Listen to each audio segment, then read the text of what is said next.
हरे कृष्णा, राधे राधे। आप सभी भक्तों का आज की कथा में हार्दिक स्वागत है। भगवान श्री कृष्ण और श्रीमती राधा रानी की कृपा सदैव आप और आपके समस्त परिवार पर बनी रहे। और अब भगवान श्री हरि विष्णु का ध्यान करके आज की पावन कथा का प्रारंभ करते हैं। भीष्म जी ने कहा कि हे ब्राह्मण, अब आप मुझे यह बताने की कृपा करें कि वेद वेत्ता ब्राह्मण तीनों पुष्करों की यात्रा किस प्रकार करते हैं तथा उसके करने से मनुष्यों को क्या फल मिलता है।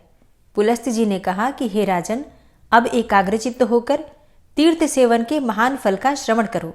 जिसके हाथ, पैर और मन संयम में रहते हैं तथा जो विद्वान, तपस्वी और कीर्तिमान होता है, वही तीर्थ के सेवन का फल प्राप्त करता है।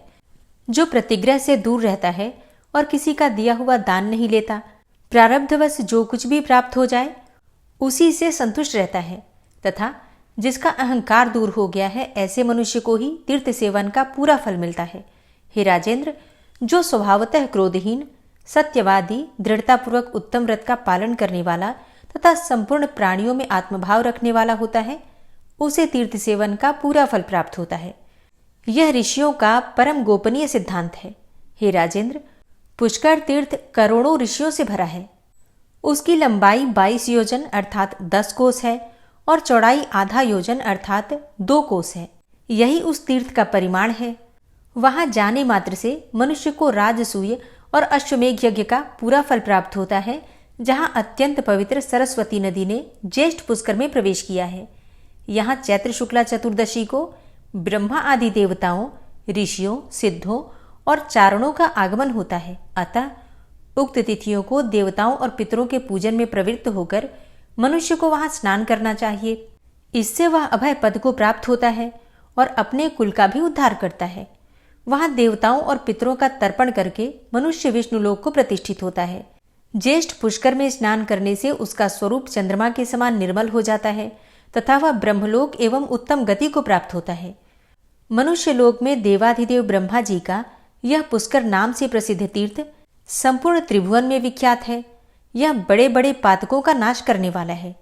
पुष्कर में तीनों संध्याओं के समय प्रातःकाल, मध्याह्न एवं सायंकाल में 10,000 करोड़ अर्थात 1 खरब तीर्थ उपस्थित रहते हैं तथा आदित्य, वसु, रुद्र, साध्य, मरुदगण, गंधर्व और अप्सराओं का भी प्रतिदिन आगमन होता है। वहां तपस्या करके कितने ही देवता, दैत्य तथा ब्रह्मर्षि दिव्य योग से संपन्न एवं महान पुण्यशाली हो गए। जो मन से भी पुष्कर तीर्थ के सेवन की इच्छा करता है, उस मनस्वी के सारे पाप नष्ट हो जाते हैं। हे महाराज, उस तीर्थ में देवता और दानवों के द्वारा सम्मानित भगवान ब्रह्मा जी सदा ही प्रसन्नतापूर्वक निवास करते हैं।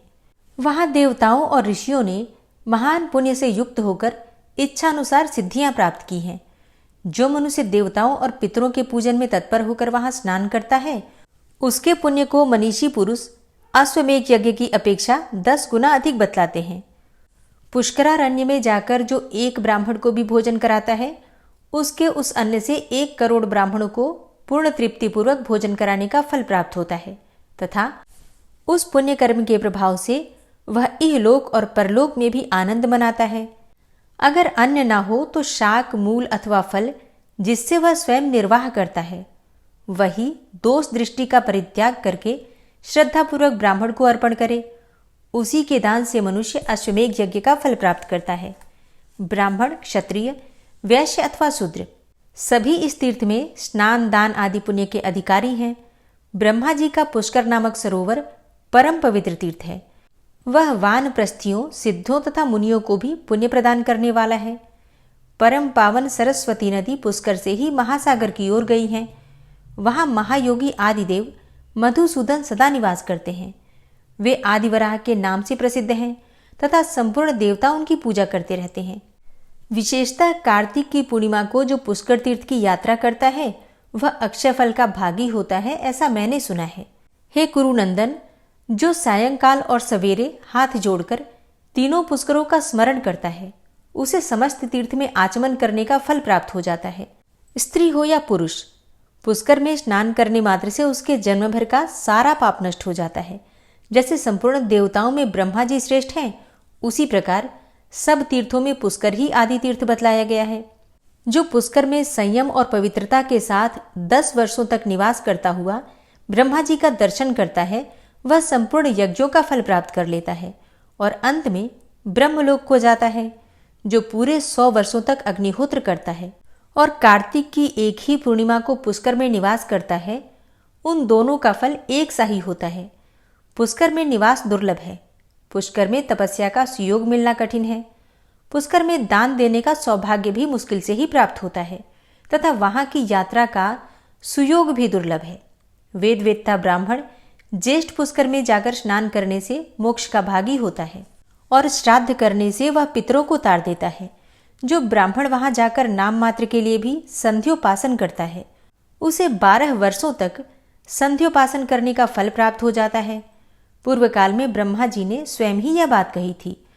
जो अकेले भी कभी पुष्कर तीर्थ में चला जाए, उसको चाहिए कि झारी में पुष्कर का जल लेकर क्रमशः संध्या वंदन कर ले।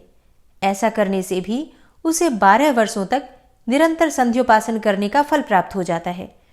जो पत्नी को पास बिठाकर दक्षिण दिशा की तरफ मुख करके गायत्री मंत्र का जप करते हुए वहां तर्पण करता है, उसके उस तर्पण द्वारा 12 वर्षों तक पितरों को पूर्ण तृप्ति बनी रहती है। फिर पिंड दान पूर्वक श्राद्ध करने से अक्षय फल की प्राप्ति होती है। इसीलिए विद्वान पुरुष यह सोचकर स्त्री के साथ विवाह करते हैं कि हम तीर्थ में जाकर श्रद्धापूर्वक पिंड दान करेंगे, और जो ऐसा करते हैं उसके पुत्र, धन, धान्य और संतान का कभी उच्छेद नहीं होता। यह निस्संदिग्ध बात है, अर्थात इस बात में कोई भी संशय नहीं है। हे राजन, अब मैं तुमसे इस तीर्थ के आश्रमों का वर्णन करता हूं। एकाग्रचित्त होकर सुनो। महर्षि अगस्त्य ने इस तीर्थ में अपना आश्रम बनाया है, जो देवताओं के आश्रम की समानता करता है। पूर्व काल में वहां सप्तर्षियों का भी आश्रम था। ब्रह्मर्षियों और मनुओं ने भी वहां आश्रम बनवाया था। यज्ञ पर्वत के किनारे यहाँ नागों का रमणीय पुरी भी है। हे महाराज, मैं महामना अगस्त्य जी के प्रभाव का संक्षेप में वर्णन करता हूँ। ध्यान देकर सुनो। पहले की बात है। सत्ययुग में कालकेय नाम से प्रसिद्ध दानव रहते थे। उनका स्वभाव अत्यंत कठोर था तथा वे युद्ध के लिए सदा उन्मुक्त रहते थे। एक समय वे सभी दानव नाना प्रकार के अस्त्र शस्त्रों से सुसज्जित होकर वृत्रासुर को बीच में करके इंद्र आदि देवताओं पर चारों ओर से चढ़ आए। तब देवता लोग इंद्र को आगे करके ब्रह्मा जी के पास गए। उन्हें हाथ जोड़कर खड़े देखकर ब्रह्मा जी ने कहा, देवताओं, तुम लोग जो कार्य करना चाहते हो वह सब मुझे मालूम है। मैं एक ऐसा उपाय बताऊंगा जिससे कि तुम वृत्रासुर का वध कर सकोगे। दधीची नाम के एक महर्षि हैं, उनकी बुद्धि बड़ी ही उदार है। तुम सब लोग एक साथ जाकर उनसे वर मांगो। वे धर्मात्मा हैं, अतः प्रसन्न चित्त होकर तुम्हारी मांग पूरी करेंगे। तुम उनसे यही कहना कि आप त्रिभुवन का हित करने के लिए अपनी हड्डियां हमें प्रदान करें। निश्चय ही वे अपना शरीर त्याग कर तुम्हें अपनी हड्डियां अर्पण कर देंगे। उनकी हड्डियों से तुम लोग अत्यंत भयंकर एवं सुदृढ़ वज्र तैयार करो, जो दिव्य शक्ति से संपन्न उत्तम अस्त्र होगा। उससे बिजली लोक के समान गड़गड़ाहट पैदा होगी और वह महान से महान शत्रु का विनाश करने वाला होगा। उसी वज्र से इंद्र वृत्रासुर का वध करेंगे। पुलस्त्य जी कहते हैं कि ब्रह्मा जी के ऐसा कहने पर समस्त देवता उनकी आज्ञा लेकर इंद्र को आगे करके दधीची ऋषि के आश्रम पर गए। वह सरस्वती नदी के उस पार बना हुआ था। नाना प्रकार के वृक्ष और लताएं उसे घेरे हुए थीं। वहां पहुंचकर देवताओं ने सूर्य के समान तेजस्वी महर्षि दधीची का दर्शन किया और उनके चरणों में प्रणाम करके ब्रह्मा जी के कथनानुसार वरदान मांगा। तब दधीची ऋषि ने अत्यंत प्रसन्न होकर देवताओं को प्रणाम करके यह कार्य साधक वचन कहा, अहो, आज इंद्र आदि संपूर्ण देवता यहाँ किस लिए पधारे हैं? मैं देखता हूँ आप सब लोगों की कांति फीकी पड़ गई है। आप लोग पीड़ित जान पड़ते हैं। जिस कारण से आपके हृदय को कष्ट पहुंच रहा है उसे शांतिपूर्वक बताइए। देवता बोले, हे महर्षि, यदि आपकी हड्डियों का शस्त्र बनाया जाए तो उससे देवताओं का दुख दूर हो सकता है। दधीची ने कहा, हे देवताओं, जिससे आप लोगों का हित होगा वह कार्य मैं अवश्य करूंगा। आज आप लोगों के लिए मैं अपने इस शरीर का भी त्याग करता हूं। ऐसा कहकर मनुष्यों में श्रेष्ठ महर्षि दधीची ने सहसा अपने प्राणों का परित्याग कर दिया। तब संपूर्ण देवताओं ने आवश्यकता के अनुसार उनकी शरीर से हड्डियां निकाल ली। इससे उन्हें बड़ी प्रसन्नता हुई और वे विजय पाने के लिए विश्वकर्मा के पास जाकर बोले कि आप इन हड्डियों से वज्र का निर्माण कीजिए। देवताओं के वचन सुनकर विश्वकर्मा ने बड़े हर्ष के साथ प्रयत्नपूर्वक उग्र शक्ति संपन्न वज्रास्त्र का निर्माण किया और इंद्र से कहा, हे देवेश्वर, यह वज्र सब अस्त्र और शस्त्रों से श्रेष्ठ है। आप इसके द्वारा देवताओं के भयंकर शत्रु वृत्रासुर को भस्म कीजिए। उनके ऐसा कहने पर इंद्र को बड़ी प्रसन्नता हुई और उन्होंने शुद्ध भाव से उस वज्र को ग्रहण किया। तदनंतर इंद्र देवताओं से सुरक्षित होकर वज्र हाथ में लिए वृत्रासुर का सामना करने के लिए गए, जो पृथ्वी और आकाश को घेर कर खड़ा था। कालकेय नाम के विशालकाय दानव हाथ में शस्त्र उठाए चारों ओर से उसकी रक्षा कर रहे थे। फिर तो दानवों के साथ देवताओं का भयंकर युद्ध प्रारंभ हुआ। 2 घड़ी तक तो ऐसी मार काट हुई जो संपूर्ण लोक को महान भय में डालने वाली थी। वीरों की भुजाओं से चलाई हुई तलवारें जब शत्रु के शरीर पर पड़ती थीं, तब बड़े जोर का शब्द होता था। आकाश से पृथ्वी पर गिरते हुए मस्तक ताड़ के फलों के समान जान पड़ते थे। उनसे वहां की सारी भूमि पटी हुई दिखाई देती थी। उस समय सोने के कवच पहने हुए कालकेय दानव दावानल से जलते हुए वृक्षों के समान प्रतीत होते थे। वे हाथ में परिघ लेकर देवताओं पर टूट पड़े। उन्होंने एक साथ मिलकर बड़े वेग से धावा किया था। यद्यपि देवता भी एक साथ संगठित होकर ही युद्ध कर रहे थे, तो भी वे उन दानवों के वेग को सह न सके। उनके पैर उखड़ गए। वे भयभीत होकर भाग खड़े हुए। देवताओं को डरकर भागते हुए और वृत्रासुर को प्रबल होते देखकर हजारों आंखों वाले इंद्र को बड़ी घबराहट हुई। इंद्र की ऐसी अवस्था देखकर सनातन भगवान श्री विष्णु ने उनके भीतर अपने तेज का संचार करके उनके बल को बढ़ाया। इंद्र को श्री विष्णु के तेज से परिपूर्ण देखकर देवताओं तथा निर्मल अंतःकरण वाले ब्रह्मर्षियों ने भी उनमें अपने अपने तेज का संचार किया। इस प्रकार भगवान श्री विष्णु, देवता तथा महाभाग ऋषियों के तेज से वृद्धि को प्राप्त होकर इंद्र अत्यंत बलवान हो गए। देवराज इंद्र को सबल जानकर वृत्रासुर ने बड़े जोर से सिंहनाद किया। उसकी विकट गर्जना से पृथ्वी, दिशाएं, अंतरिक्ष, द्युलोक और आकाश में सभी कांप उठे। वह भयंकर सिंहनाद सुनकर इंद्र को बड़ा संताप हुआ। उनके हृदय में भय समा गया और उन्होंने बड़ी उतावली के साथ अपना महान वज्रास्त्र उसके ऊपर छोड़ दिया। इंद्र के वज्र का आघात पाकर वह महान असुर निष्प्राण होकर पृथ्वी पर गिर पड़ा। तत्पश्चात संपूर्ण देवता तुरंत आगे बढ़कर वृत्रासुर के वध से संतप्त हुए शेष दैत्यों को भी मारने लगे। देवताओं की मार पड़ने पर वे महान असुर भय से पीड़ित होकर वायु के समान वेग से भागकर अगाध समुद्र में जा पहुंचे और वहां एकत्रित होकर सबके सब तीनों लोगों का नाश करने के लिए आपस में सलाह करने लगे। उनमें जो विचारक थे उन्होंने नाना प्रकार के उपाय बतलाए, तरह तरह की युक्तियां भी सुझाईं। अंततः गत्वा यह निश्चय हुआ कि तपस्या से ही संपूर्ण लोग टिके हुए हैं, इसलिए उसी का क्षय करने के लिए शीघ्रता की जाए। पृथ्वी पर जो कोई भी तपस्वी, धर्मज्ञ और विद्वान हो, उनका तुरंत वध कर दिया जाए। उनके नष्ट हो जाने पर संपूर्ण जगत का स्वयं ही नाश हो जाएगा। उन सबकी बुद्धि मारी गई थी, इसलिए उपर्युक्त प्रकार से संसार के विनाश का निश्चय करके वे बहुत प्रसन्न हुए। समुद्र रूप दुर्ग का आश्रय लेकर उन्होंने त्रिभुवन का विनाश करना आरंभ किया। वे रात में कुपित होकर निकलते और पवित्र आश्रमों तथा मंदिरों में जो भी मुनि मिलते उन्हें पकड़कर खा जाते थे। उन दुरात्माओं ने वशिष्ठ के आश्रम में जाकर 8008 ब्राह्मणों का भक्षण कर लिया तथा उस वन में और भी जितने तपस्वी थे उन्हें भी मौत के घाट उतार दिया। महर्षि च्यवन के पवित्र आश्रम पर, जहां बहुत से द्विज निवास करते थे, जाकर उन्होंने फल मूल का आहार करने वाले 100 मुनियों को अपना ग्रास बना लिया। इस प्रकार रात में वे मुनियों का संहार करते और दिन में समुद्र के भीतर घुस जाते थे। भरद्वाज के आश्रम पर जाकर उन दानवों ने वायु और जल पीकर संयम नियम के साथ रहने वाले 20 ब्रह्मचारियों की हत्या कर डाली। इस तरह बहुत दिनों तक उन्होंने मुनियों का भक्षण जारी रखा, किंतु मनुष्यों को इन हत्यारों का पता ही नहीं चला। उस समय कालकेयों के भय से पीड़ित होकर सारा जगत धर्म कर्म की ओर से निरुत्साह हो गया। स्वाध्याय बंद हो गया।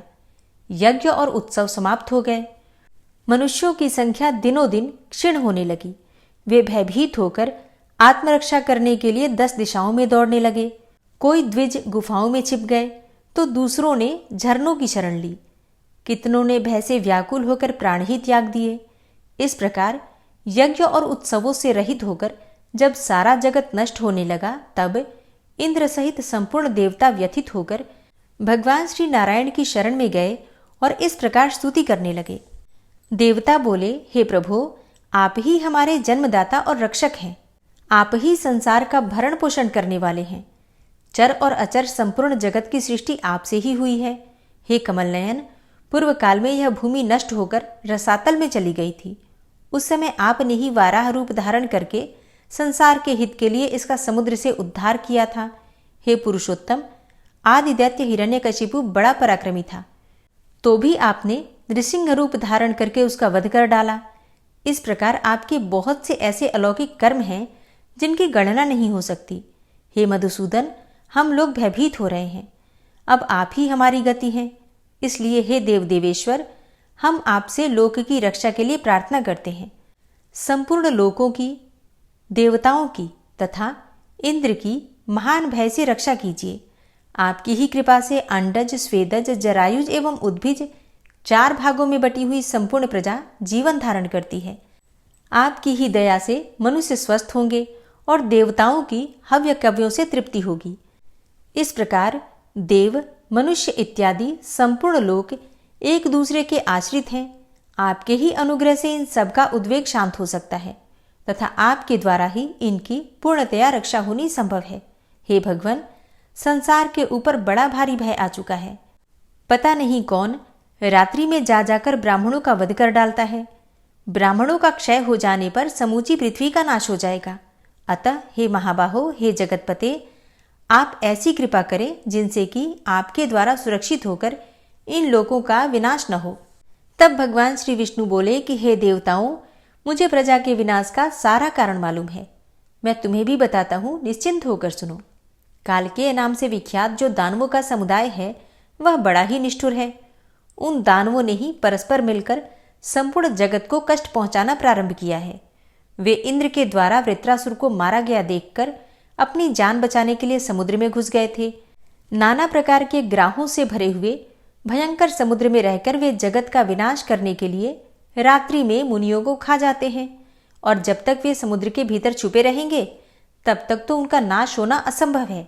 इसलिए अब तुम लोग समुद्र को सुखाने का कोई उपाय सोचो।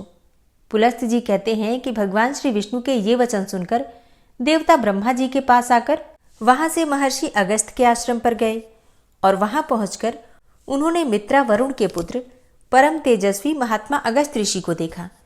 अनेकों महर्षि उनकी सेवा में लगे थे। उनमें प्रमाद का लेश भी नहीं था। वे तपस्या की राशि जान पड़ते थे और ऋषि लोग उनके अलौकिक कर्मों की चर्चा करते हुए उनकी स्तुति कर रहे थे। हरे कृष्णा। आज की कथा का यहीं पर समापन करती हूँ। इसके आगे का वृतांत आप कल की कथा में सुनेंगे। ओम विश्वं विष्णुर्वषट्कारो भूतभव्य भवत्प्रभु भूतकृत भूतभृत भावो भूतात्मा भूतवाहन भूतात्मा परमात्मा च मुक्तानां परमागति अव्ययः पुरुषः साक्षी क्षेत्रज्ञो अक्षर एव च योगो योग विदाम नेता प्रधान पुरुषेश्वरः नारसिंह वपु श्रीमान केशवः पुरुषोत्तम सर्वः शर्वः शिवस्थाणुर्भूतादिर्निधिर्व्ययः संभवो भावनो भर्ता प्रभवः प्रभुरीश्वरः स्वयंभू शंभुरादित्यः पुष्कराक्षो महास्वनः अनादिनिधनो धाता विधाता धातुरुत्तमः अप्रमेयो ऋषिकेश पद्मनाभो अमरप्रभु विश्वकर्मा मनुस्त्वष्टा स्थविष्ठः स्थविरो ध्रुवः अग्राह्यः शाश्वतः कृष्णो लोहिताक्षः प्रतर्दनः प्रभूतस्त्रिककुब्धाम पवित्रं मङ्गलं परम् ईशानः प्राणदः प्राणो ज्येष्ठः श्रेष्ठः प्रजापति हिरण्यगर्भो भूगर्भो माधवो मधुसूदनः ईश्वरो विक्रमी धन्वी मेधावी विक्रमः क्रमः अनुत्तमो दुराधर्षः कृतज्ञः कृतिरात्मवान् सुरेशः शरणं शर्म विश्वरेताः प्रजाभवः अह संवत्सरो व्याल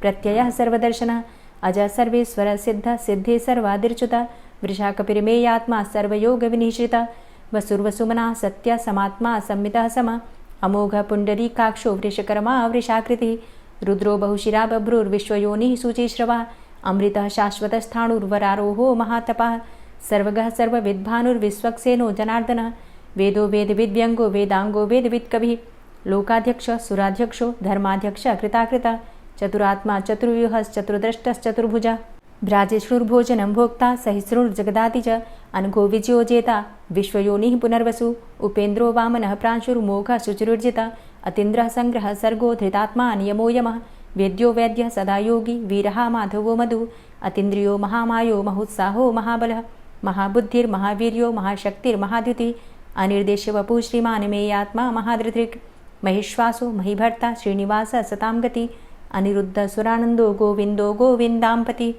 मरीचिर्दमनो हंस सुपर्णो भुजगोत्तम हिरण्यनाभ सुतपा पद्मनाभ प्रजापति अमृत्यु सर्वदिक्सिंह संधाता संधिमान स्थिर अजो दूर्मर्षण शास्ता विश्रुतात्मा सुरारिहा गुरुर्गुर्तमो धाम सत्य सत्य पराक्रम निमिषो अनिमिषो श्रग्वी वाचस्पतिरुदारधि अग्रणिर्ग्रामणी श्रीमान् न्यायो नेता समीरण सहस्रमूर्धा विश्वात्मा सहस्राक्ष सहस्रपात आवर्तनो निवृत्तात्मा संवृतः संप्रमर्दन अहसंवर्तको वह निर्निलोधरणीधर सुप्रसादः प्रसन्नात्मा विश्वदृग् विशुभुग् विभु सत्कर्ता सत्कृतः साधु जहर्नुर्नारायणो नरः असंख्येयो अप्रमेयात्मा विशिष्टशिष्टकृच्छुवि सिद्धार्थ सिद्धसंकल्प सिद्धिदः सिद्धिसाधनः वृषाहि वृषभो विष्णुर्विष्पर्वा वृषोदरः वर्धनो वर्धमानश्च विविक्तः श्रुतिसागरः सुभुजो दूर्धरो वाग्मी महेन्द्रो वसुदो वसु नैकरूपो बृहद्रूप शिपिविष्टः प्रकाशनः ओजस्तेजो द्युतिधर प्रकाशात्मा प्रतापनः रिद्धस्पष्टाक्षरो मन्त्रश्चन्द्रांशुर्भास्करदुतिः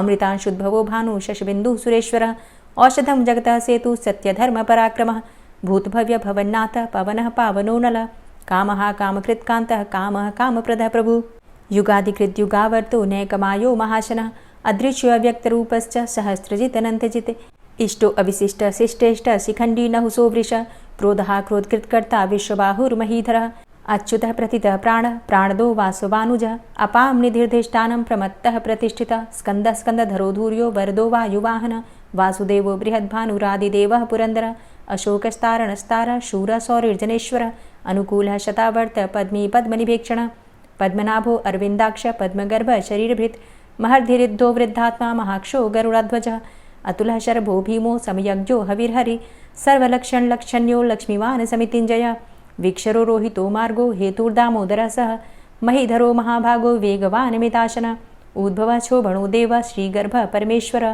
करणं कारणं कर्ता विकर्ता गहनो गुह व्यवसायो व्यवस्थान संस्थान स्थानदो ध्रुव परर्थी परमस्पस्तुष्ट पुष्ट सुभेक्षणः रामो विरामो विरजो मार्गो नेयो नयोनयः वीर शक्तिमतां श्रेष्ठो धर्मो धर्मविदुत्तमः वैकुण्ठः पुरुषः प्राणः प्राणदः प्रणवः पृथु हिरण्यगर्भः शत्रुघ्नो व्याप्तो वायुरुधोक्षजः ऋतुः सुदर्शनः कालः परमेष्ठी परिग्रहः उग्रः संवत्सरो दक्षो विश्रामो विश्वदक्षिणः विस्तारः स्थावरस्थाणु प्रमाणं बीजमव्ययम् अर्थो अनर्थो महाकोशो महाभोगो महाधनः अनिर्विण्णः स्थविष्टोऽभू धर्मयुपो महामख नक्षत्रनेमिर्नक्षत्री क्षमा चामः समीहनः यज्ञ इज्यो महेज्यश्च क्रतुसत्रं सतां गतिः सर्वदर्शी विमुक्तात्मा सर्वज्ञो ज्ञानमुत्तमं सुव्रतः सुमुखः सुष्मा सुघोषः सुखदः सुहृतः मनोहरो जित्क्रोधो वीरबाहुर्विदारणः स्वापनः स्ववसो व्यापी नैकात्मा नैककर्मकृत् वत्सरो वत्सलो वत्सी रत्नगर्भो धनेश्वरः धर्मगुप्त धर्मकृद्धर्मी सदसक्षरमक्षरम् अविज्ञाता सहस्रांशुर्विधाता कृतलक्षणः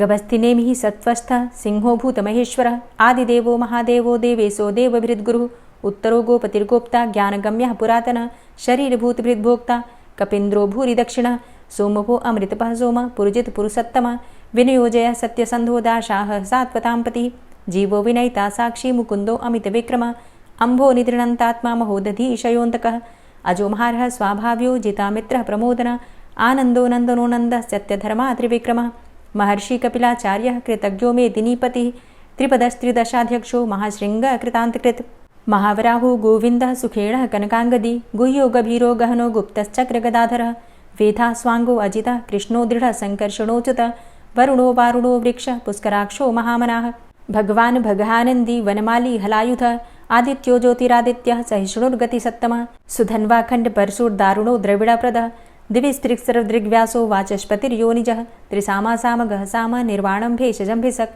सन्न्यासकृच्छमः शान्तो निष्ठा शान्तिः परायणं शुभाङ्गः शान्तिदस्रष्टा कुमुदः कुवलेशयः गोहितो गोपतिर्गोप्ता वृषभाक्षो वृषप्रियः अनिवर्ति निवृतात्मा संक्षेप्ता चेमकृच्छिवः श्रीवत्सवक्षा श्रीवास श्रीपति श्रीमतांबर श्रीद श्रीश श्रीनिवास श्रीनिधि श्रीविभावन श्रीधर श्रीकर श्रेय श्रीमान् लोकत्रयाश्रय स्वक्ष स्वंग शतानंदो नंदिर्ज्योतिर्गणेश्वर विजितात्मा विधेयात्मा सत्कीर्तिश्छिन्न संशय उदीर्ण सर्वतक्षसुर निश शाश्वत स्थिर भूषयो भूषणो भूतिर्विशोकः शोकनाशनः अर्चिष्मानर्चितः कुम्भो विशुद्धात्मा विशोधनः अनिरुद्धो अप्रतिरथ प्रद्युम्नो अमितविक्रमः कालिनेमि निहावीर शौरी शूरजनेश्वरः त्रिलोकात्मा त्रिलोकेशः केशवः केशिहारी कामदेवः कामपालः कामीकान्तः कृतागमः अनिर्देशव पुर्विष्णोर्वीरो अनन्तो धनञ्जयः ब्रह्मण्यो ब्रह्मकृद् ब्रह्मा ब्रह्म ब्रह्म विवर्धन ब्रह्मविद् ब्राह्मणे ब्रह्मी ब्रह्मज्ञो ब्राह्मणप्रियः महाक्रमो महाकर्मा महातेजा महुरगः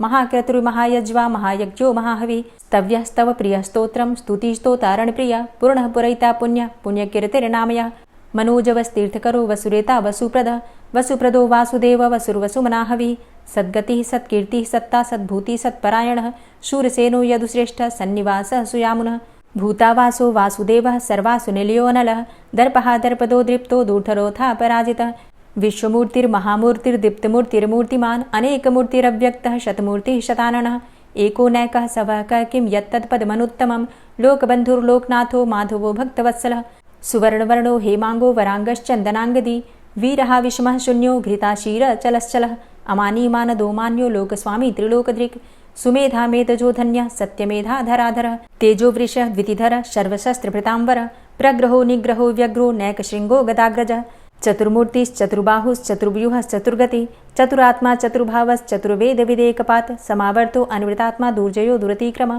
दुर्लभो दुर्गमो दुर्गो दुरावासो दुरारिहा शुभांगो लोकसारंगः शुतन्तुस्तन्तुवर्धन इन्द्रकर्मा महाकर्मा कृतकर्मा कृतागमः उद्भवः सुन्दरः सुन्दो रत्ननाभः सुलोचनः अर्को वाजसनः शृङ्गी जयन्तः सर्वविजयी सुवर्णबिन्दुरक्षोभ्य सर्वभागीश्वरेश्वरः महाहृदो महागर्तो महाभूतो महानिधि कुमुदः कुन्दरः कुन्दः पर्जन्यः पावनो नीलः अमृताशो अमृतवपुः सर्वज्ञः सर्वतोमुखः सुलभः सुव्रतः सिद्धः शत्रुजित् शत्रुतापनः न्यग्रोधो दुम्बरो अस्वस्थश्चाणुरान्ध्रनिषूदनः सहस्रार्चिः सप्तजिह्वः सप्तैधा सप्तवाहनः अमूर्तिरणघो अचिन्त्यो भयकृद्भयनाशनः अणुर्बृहत्कृशः स्थूलो गुणभृन्निर्गुणो महान् अधृतः स्वधृतः स्वास्य प्राग्वंशो वंशवर्धनः भारभृतिकथितो योगी योगी स सर्वकामदः आश्रमश्रमण क्षाम सुपर्णो वायुवाहन धनुर्धरो धनुर्वेदो दण्डोदमयितादमः अपराजितः सर्वसहो नियन्ता नियमो यमः सत्त्ववान् सात्विकः सत्य सत्यधर्मपरायणः अभिप्रायः प्रियार्होरः प्रियकृत्प्रीतिवर्धनः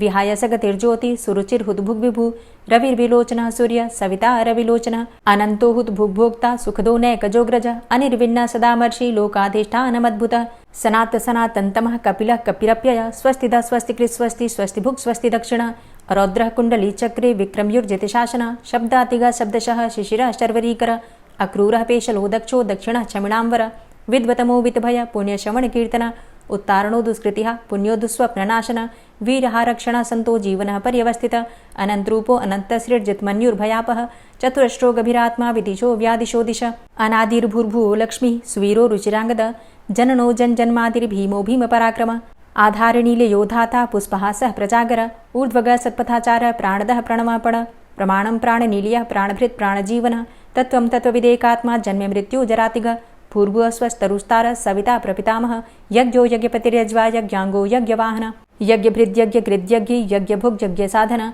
यज्ञान्तिकृद्यज्ञ गुह्यमन्यमन्नादेव च आत्मयोनिः स्वयं जातो वैखानः सामगायनः देवकीनन्दनः स्रष्टा क्षितिसः पापनाशनः शङ्खभृन्नन्दकी चक्री शारङ्गधन्वा गदाधरः रथाङ्गपाणिरक्षोभ्य सर्वप्रहरणायुध ओम नमः।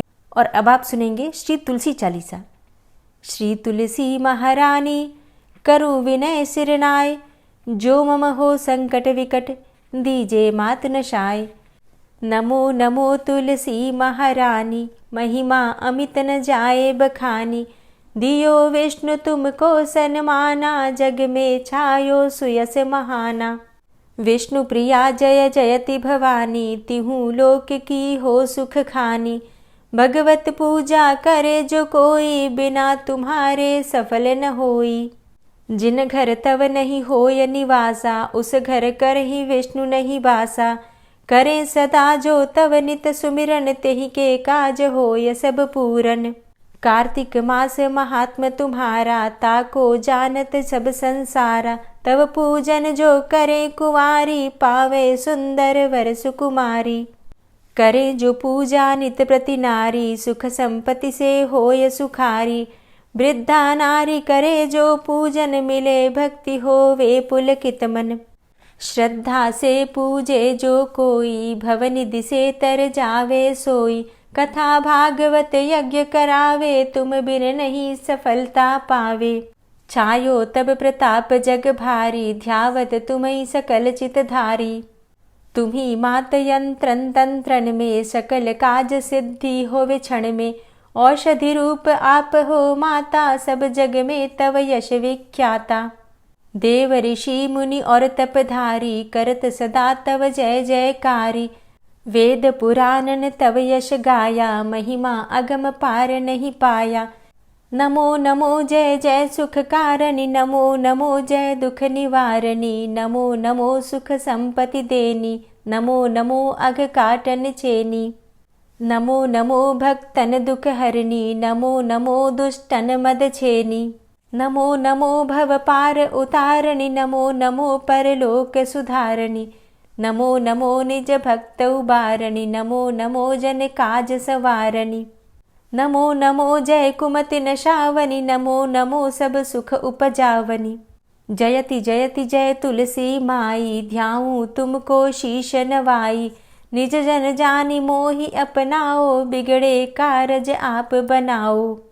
करूं विनय मैं मात तुम्हारी, पूर्ण आशा करहु हमारी। शरण चरण कर जोरी मनाऊं, निश दिन तेरे ही गुण गाऊं। करहु मात अब मोह पर दाया, निर्मल होए सकल मम काया। मांगू मातु यही बर दीजे, सकल मनोरथ पूर्ण कीजे। जानू नहीं कछु नेम आचारा, क्षमहु मातु अपराध हमारा। 12 मास करे जो पूजा, तासम जग में और नहीं दूजा। प्रथम ही गंगा जल मंगवावे, फिर सुंदर स्नान करावे। चंदन अक्षत पुष्प चढ़ावे, धूप दीप नैवेद्य लगावे। करें आचमन गंगा जल से, ध्यान करे हृदय निर्मल से। पाठ करे फिर चालीसा की, स्तुति करे मात तुलसा की। यह विधि पूजा करे हमेशा, ताके तन नहीं रहे कलेशा। करे मास कार्तिक का साधन, सोवे नित पवित्र हुई जाहि। है यह कथा महासुखदाई, पढ़े सुने सो भव तर जाई। यह श्री तुलसी चालीसा, पाठ करे जो कोय। गोविंद सो फल पावही, जो मन इच्छा होय। तुलसी चालीसा संपूर्ण। और अब आप सुनेंगे तुलसी महारानी की आरती। तुलसी महारानी नमो नमो, हरि की पटरानी नमो नमो। तुलसी महारानी नमो नमो, हरि की पटरानी नमो नमो। धन्य तुलसी पूर्ण तप कीनो, धन्य तुलसी पूर्ण तप कीनो। शालिग्राम की बनी पटरानी नमो नमो। तुलसी महारानी नमो नमो, हरि की पटरानी नमो नमो। जाके पत्र मंजरी कोमल, जाके पत्र मंजरी कोमल। श्रीपति कमल चरण लपटानी नमो नमो, हरि की पटरानी नमो नमो। तुलसी महारानी नमो नमो। धूप दीप नैवेद्य आरती, धूप दीप नैवेद्य आरती। पुष्पन की वर्षा बरसानी नमो नमो, हरि की पटरानी नमो नमो। तुलसा महारानी नमो नमो। 56 भोग 36 व्यंजन, 56 भोग 36 व्यंजन। बिन तुलसा हरि एक न मानी नमो नमो। तुलसी महारानी नमो नमो, हरि की पटरानी नमो नमो। सभी सखी मैया तेरो यश गावे, सभी सखी मैया तेरो यश गावे। भक्ति दान दीजे महारानी नमो नमो। तुलसा महारानी नमो नमो, हरि की पटरानी नमो नमो।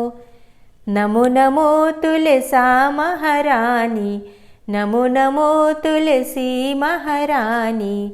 तुलसी महारानी नमो नमो, हरि की पटरानी नमो नमो। तुलसी महारानी नमो नमो, हरि की पटरानी नमो नमो। प्रेम से बोलिए तुलसी मैया की जय।